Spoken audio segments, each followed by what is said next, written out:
8 years ago, we introduced Firestore to developers.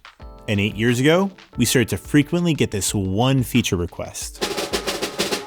More Morgan Chen in videos. No, full text search. We are happy to announce that full text search is making its way to Firestore Enterprise Edition. Let's take a look at integrating this within our application. I have an application that I made as an issue tracker. I want to quickly be able to filter through issues that contain keywords. Prior to full text search being available in Firestore Enterprise, I would have to work with a third-party search provider to index my data. This was fine. However, integrating directly with Firestore reduces my compute costs because I don't need to export this data to an external search service, and also eliminates billing costs from the external service as well. Everything is integrated. I also could have used something like vector search to help narrow requests. As well, by using vector search, I can easily determine semantic meaning from requests. This has the caveat that it also adds additional overhead for reaching out to the Gemini API to generate embeddings for the content, and also generate embeddings on the request for the content.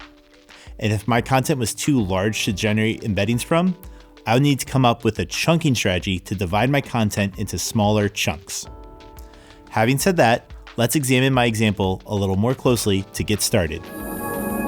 To get full text search working, I need to first create an index of the search terms I am interested in. I head to the Firestore page in the Google Cloud Console and go to the index screen. On the index screen, I select the option to create an index and to create a search index.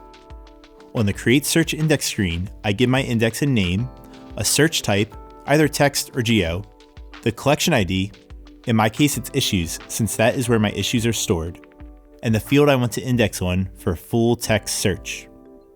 I then want to select my query scope. In my example, I will use the collection scope instead of the collection group. Morgan has a great video describing the differences between these two query scopes, and you should definitely check out the video linked below.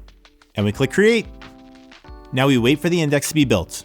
This takes a couple minutes. Once the index is built, we can start querying our collection using the search modifier for pipeline queries. And we can also negate search terms or combine multiple search terms within a query. The code looks something like this, where you execute a pipeline query on a collection with a search request. In my application, we can see I have about 500 total issues, and when I query for storage, I get 67 issues. When I add a minus token, since I cannot help with token issues, I get a total of 62 issues. And there you have it. With a few short lines, we are able to query our Firestore Enterprise database using full text search. I have extra documentation linked in the description below. I am Nohe, and I cannot wait to see what you build next.